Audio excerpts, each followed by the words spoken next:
Nah, pembahasan kita kali ini tentang ID card atau kartu identitas yang diberikan oleh UNHCR kepada warga atau orang-orang Rohingya. Lalu apa manfaat dan gunanya ID card yang diberikan oleh UNHCR? Namun di sini kita menemukan satu kejanggalan tentang ID card yang diberikan kepada warga Rohingya. Tapi sebelumnya saya mohon dukungannya agar saya tetap semangat agar kasus tentang pengungsi Rohingya ini tidak segera hilang tertiup angin dan selesai begitu saja.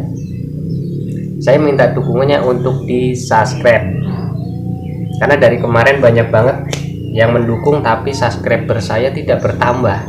Jadi biar saya tambah semangat, ayo kita subscribe, diklik tombol subscribe di bawah biar saya terus membuat konten-konten ini, dan saya juga menyemangati konten kreator atau youtuber lain ataupun tiktoker lain untuk semangat dalam membahas kasus ini agar tidak mudah hilang tertiup angin dan selesai begitu saja tanpa ada kabar lagi dan dianggap oleh pemerintah masyarakat sudah lemah, tidak lagi mau memperdulikan tentang kedatangan warga Rohingya.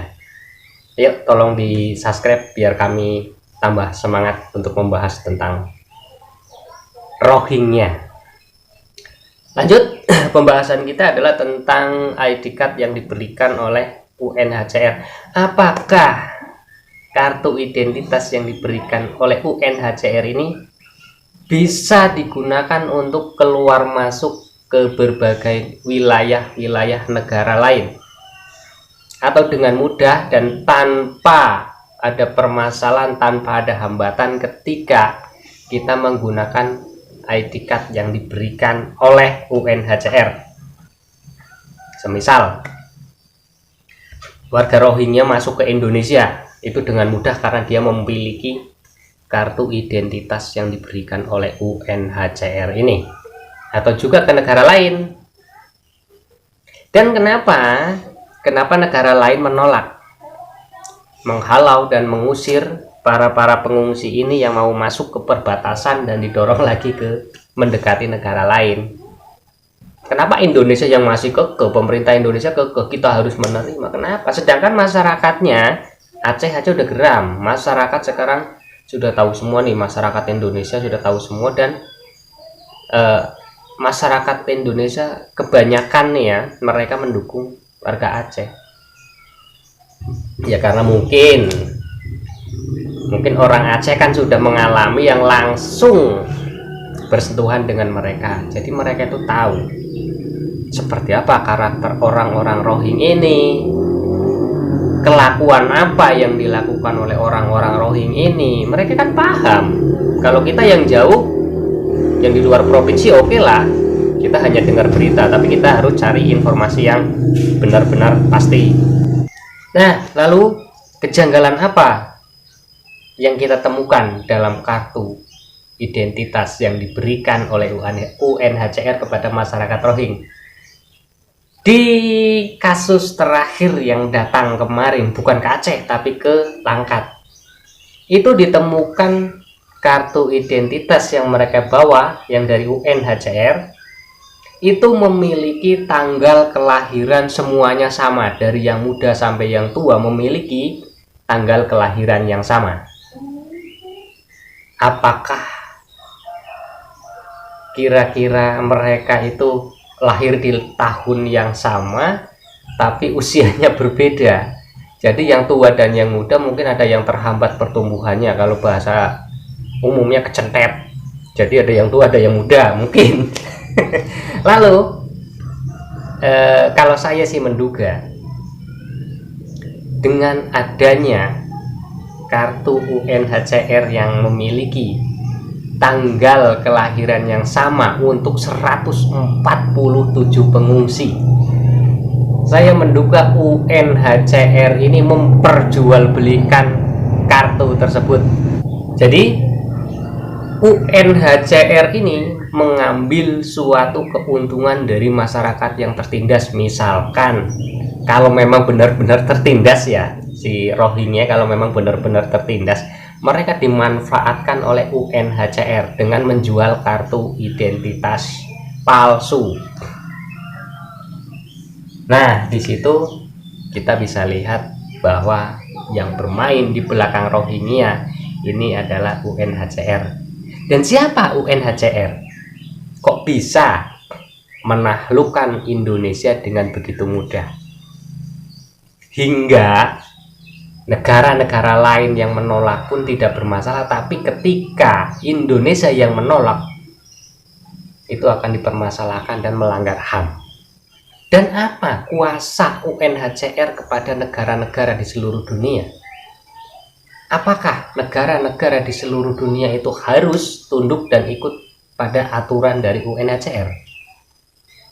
Sehingga ketika UNHCR memasukkan pengungsi itu ke berbagai negara, maka negara itu harus dan siap untuk menerima. Atau ada kayak gini di antara UNHCR dan di antara pejabat-pejabat negara.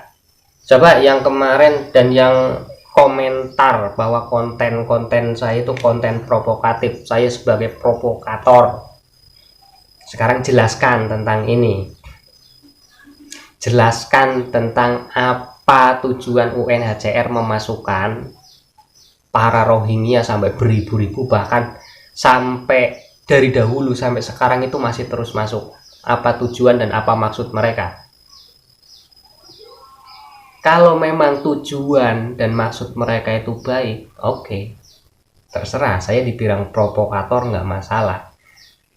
Tapi kita harus berpikir untuk kedepannya. Kita ambil pengalaman dari negara-negara lain.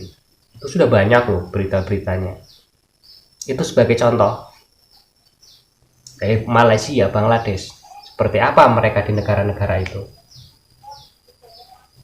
Lalu kenapa negara lain menolak, kok Indonesia malah pemerintahnya mengatakan harus? Kenapa? Negara lain tidak mau ambil resiko.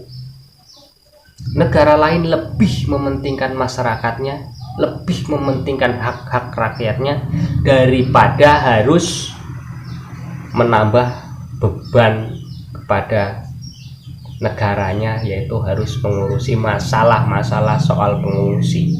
Dan akhirnya apa? Indonesia yang ditumbalkan. Kalian tuh harus sadar, harus mikir ke situ. Oke, secara kemanusiaan kita itu kasihan melihat mereka. Tapi coba kalian pelajari lagi kedatangan mereka ke Indonesia. Mereka bukan orang yang kasihan, tapi harus berpura-pura kasihan biar kita itu merasa iba kepada mereka dan kita menerima dengan senang hati. Tapi kita nggak pernah tahu apa yang akan terjadi selanjutnya nanti kepada masyarakat yang sudah bergesekan dengan mereka para pengungsi.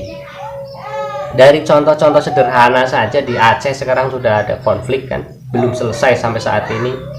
Dan penjagaan di laut perbatasan kita juga nggak tahu seperti apa, belum ada kepastian yang jelas atau dijaga atau tidak, kok mereka tetap aja keluar masuk seenaknya. Ya kalau kita membuat konten-konten seperti ini dibilang konten provokatif atau saya sebagai provokatornya, ya silakan kalian terima saja mereka, datangkan saja sebanyak mungkin kalau kalian kasihan kepada mereka dan tidak kasihan kepada masyarakat, kepada warganya sendiri. Silahkan masukkan saja, nanti kalau terjadi apa-apa kalian baru tahu rasa. Seperti orang Malaysia kemarin mengatakan, jangan terima Rohingya di Indonesia, penyesalan itu ada di akhir. Itu kata orang Malaysia yang komentar di video saya. Berarti ada apa di Malaysia itu sampai mengatakan penyesalan itu di akhir? Ya benar, penyesalan di depan itu kalau orang masuk sumur. Kenapa harus jalan di depan kalau di belakang temannya yang masuk? Lalu buruknya orang Indonesia itu apa? Ketika kita inginkan mereka itu masuk, ya harus. Nah, ketika nanti sudah merasakan hal-hal yang tidak sesuai dengan apa yang kita inginkan, baru mereka berontak. Jadi mereka itu, orang Indonesia itu sebenarnya suka tantangan, tapi menantang hal-hal yang beresiko. Resikonya bukan untuk dirinya sendiri, tapi untuk masyarakat umum. Itu buruknya di situ. Kalau memang kalian memikirkan resiko jangka panjangnya seperti apa kepada masyarakat kita, ya hentikan. Kalaupun yang ada tidak bisa dikembalikan, oke lah, tapi cegah yang mau masuk kembali ke negara kita. Jaga perbatasan dengan ketat.